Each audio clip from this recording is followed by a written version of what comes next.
kapal China 大洋号 telah mencerobohi zon ekonomi eksklusif Malaysia di perairan Sabah. Kapal pengawal pantai China, Chinese Coast Guard menceroboh sempadan negara. Baru-baru China ceroboh lagi perairan air Malaysia. Malam tadi, 3 kapal pengawal pantai China. Indonesia sekali lagi mengusir kapal pengawal. Halo, ketemu lagi dengan Rizka Yuni. Di perairan Asia Tenggara, ada satu wilayah yang terus menjadi sorotan, zona ekonomi eksklusif Malaysia. Di kawasan inilah, aktivitas kapal-kapal asing terutama dari Tiongkok kerap menimbulkan kegelisahan di Kuala Lumpur bagi Malaysia. Persoalan ini bukan hanya tentang batas wilayah laut di peta, ini menyentuh harga diri nasional, kedaulatan, sekaligus keamanan negara. Setiap pergerakan kapal asing di wilayah yang diklaim sebagai Z mereka memunculkan pertanyaan tentang bagaimana cara terbaik merespons. Hingga kini, Malaysia lebih banyak menempuh jalur diplomasi, nota protes, dan pernyataan resmi. Pendekatan ini bertujuan menjaga stabilitas kawasan dan menghindari eskalasi yang berpotensi merugikan semua pihak. Namun, sebagian kalangan menilai, langkah yang terlalu hati-hati dianggap kurang memberi efek pencegah, terutama ketika aktivitas kapal asing masih terus terjadi di Laut Cina Selatan. Jika menoleh ke Indonesia, pendekatan yang diambil terlihat berbeda ketika kapal asing memasuki wilayah yang diklaim sebagai zona ekonomi eksklusif Indonesia. Respons yang muncul seringkali lebih tegas dan tampak di lapangan. Patroli maritim ditingkatkan, penegakan hukum perikanan dilakukan, bahkan tidak jarang ada tindakan pengusiran. Indonesia memadukan jalur diplomasi dengan kehadiran fisik aparat di laut. Langkah ini dimaksudkan untuk menunjukkan bahwa wilayah dan sumber daya harus dihormati sesuai hukum internasional. Dampaknya, citra Indonesia di kawasan kerap dipandang bersikap lebih keras terhadap pelanggaran batas laut Malaysia. Sebaliknya, lebih konsisten menekankan jalur diplomatik yang senyap, nota protes, perundingan, dan komunikasi antar pemerintah. Pendekatan ini dinilai lebih berhati-hati, menjaga hubungan dagang dan politik yang luas, namun di saat yang sama, dipandang sebagian pihak belum cukup memberi efek jera terhadap aktivitas kapal asing. Mendakwa kapal pengawal pantai China, Chinese Coast Guard menceroboh sempadan negara.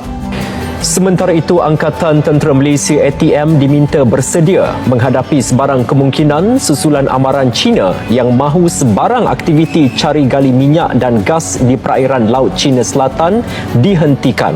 Menurut Menteri Pertahanan Datuk Seri Muhammad Khalid Nordin, pihaknya masih menunggu laporan penuh isu kebocoran maklumat membabitkan nota diplomatik dari negara tersebut kepada Kedutaan Besar Malaysia di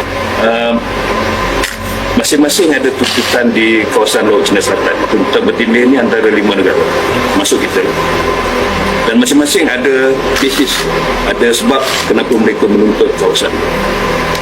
Tetapi perlu lihat juga tindakan daripada China lah, disebut ini specifically China.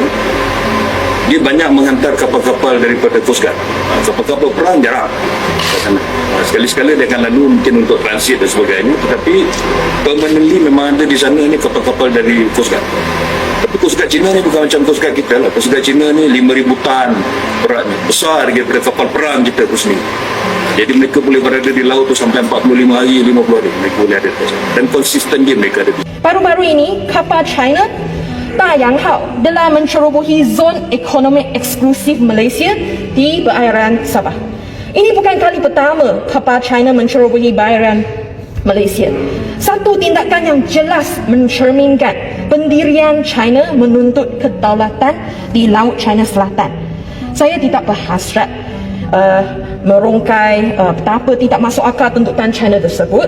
Saya hanya berharap kita meningkatkan kapasiti keselamatan maritim negara kita untuk mempertahankan kedaulatan Malaysia.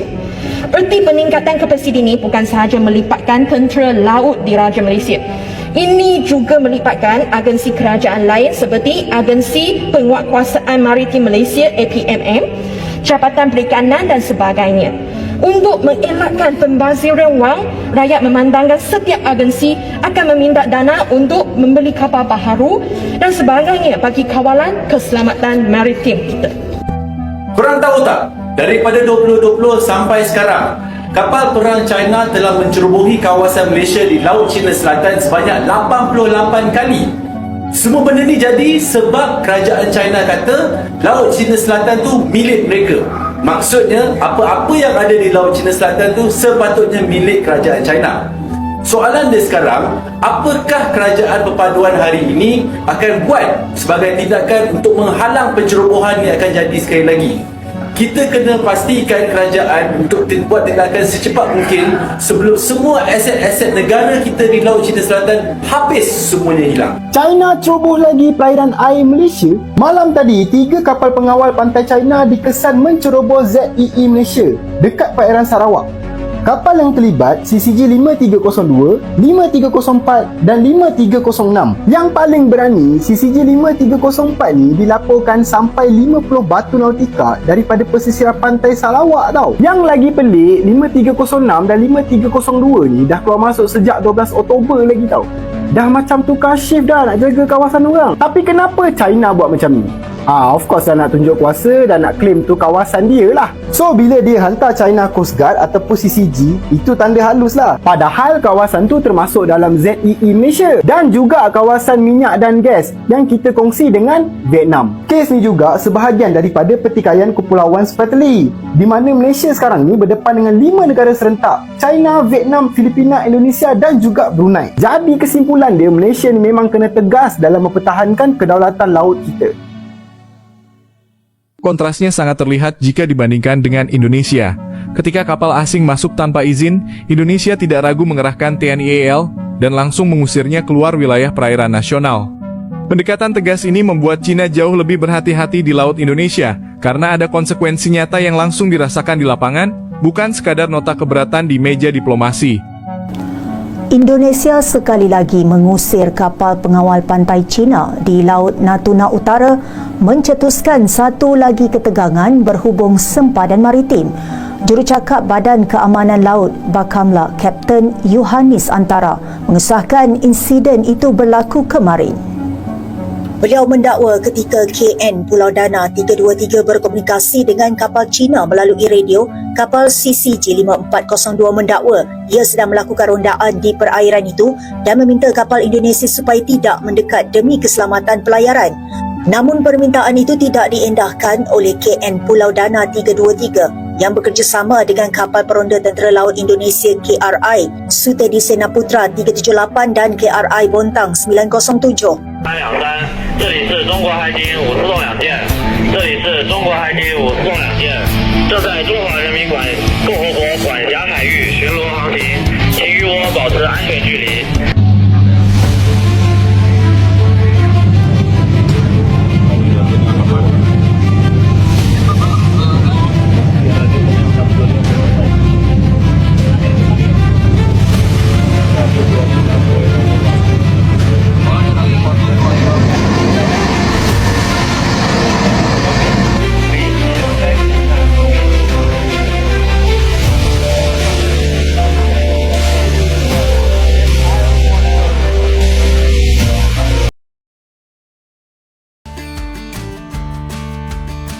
Perbandingan ini menunjukkan bahwa dua negara bertetangga menghadapi tantangan yang sama, tetapi memilih cara berbeda. Indonesia menonjol dalam penegakan di lapangan, sementara Malaysia mengedepankan stabilitas melalui diplomasi. Akhirnya, baik Indonesia maupun Malaysia berdiri di persimpangan yang sama, menjaga kepentingan nasional, kedaulatan maritim, serta stabilitas kawasan. Perbedaannya terletak pada strategi, kalkulasi risiko, dan gaya bernegara masing-masing. Jika kalian menyukai video tentang ASEAN dan sekitarnya, jangan lupa like, komen, dan subscribe. Terima kasih selalu berkunjung ke Rizka Yuni.